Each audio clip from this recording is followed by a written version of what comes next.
फुलुछि महानदी बुड़िलाणी मां लंकेश्वरी पीठ लगातार जलस्तर वृद्धि पाउछि फलरे विपद बढ़िबारे लागिछि। लघुचाप प्रभाव रे गत 2 दिन हेला पश्चिम ओडिशा रे लगन वर्षा जारी रहिछि फलरे महानदीर जलस्तर वृद्धि पाउछि। सोनपुर सहरर तेंतुली घाट पड़ारे पाणीकूल माड़िथिबार दृश्य देखिबाकु मिलिछि।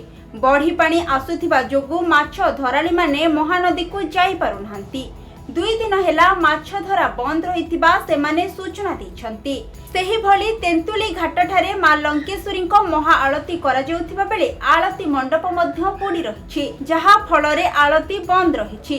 जदि वर्षा जारी रहे तेबे आगामी दिन में बन्या पानी नई कूलरे थिबा घर मानकरे पसिबार संभावना रहिछि। जेन 3-4 दिन हलानो वर्षा लगातार चली जे जलस्तर पूरा बढ़ी चली आर आमर जेन दशहरा मां लंकेश्वरी आलती मंडपटा भी बुड़ी जाइए बर्तमान आर एंता में साइड के भी माँ के ये करी पूजा पूजी करी आलतीटा भी चलाऊँ आर पानी जेहेतु बढ़ी गलान आमर मत्स्यजीवी परिवार समस्त पूरा ठक हो बसी रहन अच्छे यार नदी की जीवा ना नदी पानी जेहेतु बढ़ुचे जिते आम कहबर तो लक हेले भी आमको तो विपद ना इे घर द्वार आम साइड मांग सब अच्छे नदी खड़िया बसवास करुँ पानी इटा आमर तेतली गछ तक आसीगलान पूरा घाटके माड़ी आलान पूरा घाटके मारी आलान आर लंकेश्वरी मार पहला छातटा बुड़ी करे जलस्तर पूरा बढ़ी चली जाए वर्षा जेहेतु